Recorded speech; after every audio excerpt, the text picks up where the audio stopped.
भगवत गीता का उपदेश तब तक भगवान ने नहीं दिया जब तक अर्जुन ने स्वीकार नहीं किया कि अब मेरी क्षमता नहीं रह गई कि श्रेय क्या है प्रेय क्या है इसका निर्णय कर सकूं। कार्पण्य दोषो बृहत स्वभावा पृच्छामि त्वाम धर्म सम्मूढ़ चेता।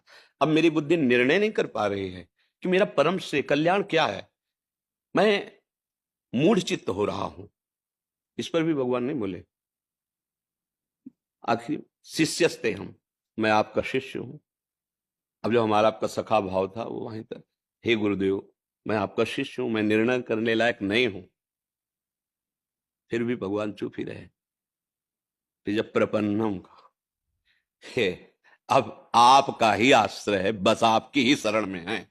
शिष्यता और शरणागति दोनों, पूरा समर्पण। तन वांग मनोभिर अमलई शुभम तविवासिता, इसे शरणागति कहते हैं। तन वांग मनोभिर अमलई, और कोई चाह न रखकर केवल आपकी चाह, आपके वचन पालन करने की चाह, आप पर दृढ़ विश्वास। सोहम तवैवाश्रिता, मैं इस शरीर से, मन से, वचन से, निर्मल भाव से, अर्थात कोई मलिन भाव कपट रख कर नहीं, मैं आपकी शरण में होता हूं। प्रपन्नम जो शब्द है, इसके बाद फिर अर्जुन ने कहा कि प्रभु मैं आपकी शरण में तो, पर मैं युद्ध नहीं करूंगा। तो भगवान हंस दिए कि ऐसी कोई शरणागति होती पगले। जब कह दिया कि मैं आपकी शरण में हूं तो फिर निर्णय तुम्हारा कैसे हो सकता है?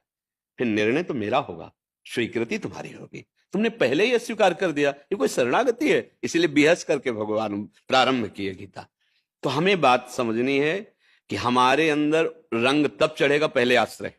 अभी थोड़ी देर पहले बोले थे कि आश्रय से बढ़कर कोई पवित्रता नहीं। अनंत जन्मों से हम अपने स्वामी से बिछुड़ गए। जिस समय ये अनुभव की बात कह रहा हूं, मतलब कुछ बातें ऐसी होती जो छाती की होती, जिनको शब्द नहीं मिलता, क्योंकि वो अनिर्वचनीय होती। जब हृदय से हार करके हर विषय में देखा, हार गए, मेरी सामर्थ्य नहीं है, अब डूबने वाला हूं, जब ऐसे पुकारा, हे प्रिया प्रीतम, हे प्रभु अब आप बस देख लो, अब तो हम गए। नाथ नाथन हिंद समर्थ मोहन श्री राधा, बांह पकड़ ली और डूबने से बच गया।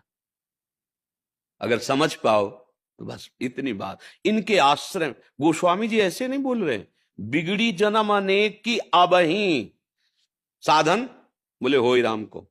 आगे की बात हम रोक रहे हैं, बस यही सुधरने की पूरी बात क्या कह दी, हो ही राम को। पहले राम के बन जाओ। कैसे बन? आश्रय। अनंत जन्मों की बिगड़ी आश्रय बनाता है। हम माला जपते हैं, हाथ टूट गया तो माला जप नहीं होगा। परिक्रमा करते हैं, पैर टूट गया तो परिक्रमा नहीं होगी। बुद्धि शिथिल हो गई तो निर्णय नहीं ठीक हो रहा। आश्रय उस समय भी रहता है, मूर्छा में भी रहता है, मृत्यु में भी रहता है, जागृत में भी रहता है, स्वप्न में भी रहता है, सुसुप्ति में भी रहता है। जागृत स्वप्न सुसुप्ति स्फुरत में राधा पदाब्ज छटा। जब हम आश्रय हृदय से ले लेते हैं, स्वयं से ले लेते हैं, तो एक करण मूर्छित हो जाए तो भी फर्क नहीं पड़ता, वो आश्रय परम पद प्रदान करता है।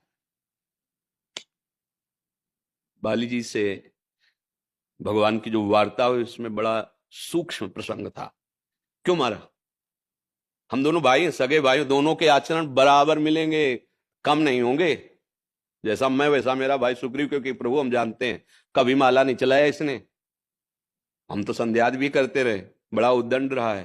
तो मैं बैरी, सुग्रीव प्यारा, कारण कवन नाथ मन मारा। ऐसा क्या मैंने आपका अपराध किया? हमने अयोध्या में कोई उद्दंडता की, आपके सामने कोई उद्दंडता की? आपका तो कोई अपराध किया नहीं। रही बात हमारे दोनों भाइयों की, तो बराबर जैसे मेरे आचरण वैसे इसके आचरण है। फिर मैं आपका दुश्मन बन गया। आपका क्यों मारा? तो जो गूढ़ विषय है, भगवान ने कहा, ये जानते हुए भी कि मेरे बल का आश्रय ले लिया है। जो मेरा आश्रय ले लेता है उसका शत्रु मेरा शत्रु, जो मेरा आश्रय ले लेता है उसका मित्र मेरा मित्र। इसलिए मैंने तुम्हें, वो तो बाहरी बात है जो भगवान ने। आंतरिक बात, मेरे शरणागत का शत्रु मेरा शत्रु, मेरे शरणागत का मित्र मेरा मित्र। कुछ साधना नहीं हुई है, कोई पाई भर साधना नहीं हुई। हनुमान जी महाराज की कृपा से बस केवल समर्पण, और वो भी बहुत प्रश्नवाचक चिन्ह लेकर समर्पण हुआ है, श्रद्धा से नहीं। बहुत बाली बलवान प्रभु, हमें तो लगता है भगवान ने प्रमाण दिया दुंदुभि राक्षस की हड्डियों को, ताल वृक्षों को वेद कर कि नहीं है इतना, हाँ मैं जान गया अब तो मुझे। और फिर भी इतना सा होने के बाद एक बार भी दर्शन करने नहीं गया। भगवान चतुर्मास वही व्यतीत किए। तब भगवान ने कहा उसे बोल दो जो बाली को वही बाढ़ है अभी तो। पर आश्रय की हम बात कर रहे कि केवल आश्रय का चमत्कार ये कि भगवान अयोध्या में सभा में बैठ के सुग्रीव जी की महिमा कि इनके बल से हम लंकेश पर विजय प्राप्त। भाई खास बात आश्रय है। बाद में फिर बाद में आगे की बात, पहला तो बिगड़ी जन्म अनेक की अवै सुधरे बन गई क्या हो राम को, हे श्यामा श्याम हे प्रिया प्रीतम मैं आपका। अंदर से बात आ गई समझ में कि कोई मुझे नहीं संभाल सकता, मेरे में भी सामर्थ्य नहीं मैं समझ सकूं, हे प्रभु मैं आपका शरणागत हूं। अब आगे समय कैसे व्यतीत करोगे, बोले नाम जप। बहुत सुंदर सिद्धांत वर्णन किया है। प्राय उपदेश दिया जाता है मन की मलिनता को त्याग करके भगवान का भजन करो। पागल हो, कहीं बोर्ड लगा देखा है कि आपको किसी भी तरह की कोई जुकाम नहीं हो, बुखार नहीं हो, किसी भी तरह का आंतरिक रोग नहीं हो, आइए आप हमारे अस्पताल में भर्ती हो जाइए, तो क्या कहा जाएगा, या पागल है क्या बोर्ड लगा है अस्पताल का, कह रहा बीमारी हटाकर हमारे पास आइए। भव रोग का बीमार है, अचूक औषधि नाम है।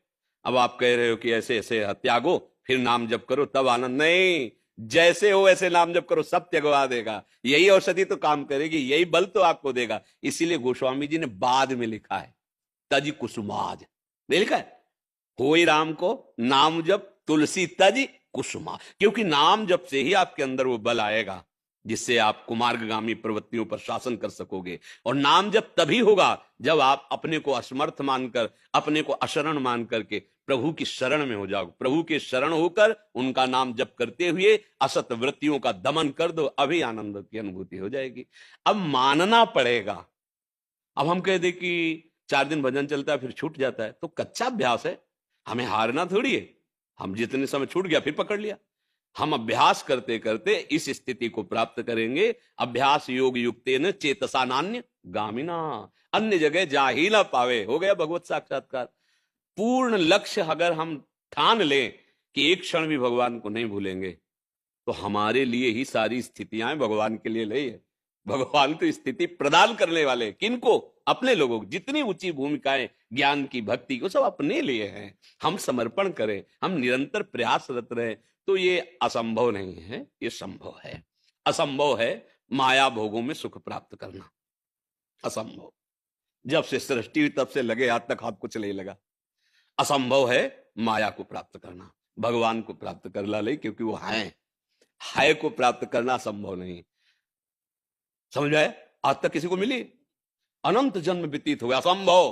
भोगों में सुख है, भोग लो, पूरे जीवन भोग लो, अनंत जन्म भोग लो, हमें पकड़ के दिखाना कि ये मिला है सुख। जब देखो तब खाली, जब देखो तो अशांत, जब देखो तो तृष्णा, जब देखो तो वही वासना का भूत। ये क्या है क्या? विवेक जागृत हो जाए तो अभी जागे जथा स्वप्न ब्रह्म जाई। ये जैसे स्वप्न में लड्डू खा रहे थे, जगे तो भूख लगी आई, तो लड्डू कहाँ है? बिल्कुल नहीं थे। बोले स्वाद तो पूरा मिल रहा था, बोले स्वप्न था। ऐसे ही मोह निशा सब सोवल रहा। खूब नाम जपने का दृढ़ निश्चय करो, भगवत आश्रय लेकर, तो फिर आगे बढ़ जाओगे। अब ये ऐसे थोड़ी कि अपने आप होने लगा, अपने आप तो सिद्धों का होता है। जिन्होंने बहुत अभ्यास किया है, रो रो के भगवान से प्रार्थना की, तो नाम भगवान श्वासों में जिह्वा में आके बस गए। अब एक तार नाम चल रहा है, अब वो तो कमा लिए ना, उन्होंने तो अपना जीवन का लाभ ले लिया ना, अब वो तो चल रहा है। रोम रोम रग रग में नाम की शक्ति विराजमान है। तो अभ्यास, साधक को अभ्यास करना है। सिद्ध का स्वतः वो होता है, सिद्ध का होता है भजन। साधक को भजन करना पड़ता है, उसको अभ्यास में लाना पड़ता है। तो भगवान इसीलिए अर्जुन को कह रहे कि आप अभ्यास में, हमारी प्राप्ति का सीधा उपाय भगवान कह रहे, अनन्य चेता सततम यो माम स्मृति नित्यशा तस्याहम सुलभा। भगवान के सुलभा शब्द देखो, मैं सुलभ हूं। उसे भगवत प्राप्ति दुर्लभ कही गई, पर भगवान के तस्याम, इसीलिए कहा कि संत की प्राप्ति दुर्लभ है, मेरी प्राप्ति सुलभ है। क्योंकि अनन्य चिंतन बिना संत संग के नहीं हो सकता। सम आत्मा सुदुर्लभा, मात संगस्तु दुर्लभ हो। अगर महापुरुषों का संग मिल जाए और उनके वचन के अनुसार हम अमोघश्च, निश्चित स्थिति आ जाएगी। क्योंकि एक भृंगी नाम का कीड़ा अन्य जाति के कीड़े को बिना शरीर पूरा हुए उसी शरीर में भृंगी बना देता है, तो एक भगवत अनुरागी क्या हमें भगवत अनुरागी नहीं बना सकता? एक कीड़ा अपना स्वरूप प्रदान कर देता है, तो एक भगवत प्राप्त महात्मा क्या अपना स्वरूप नहीं प्रदान कर सकता?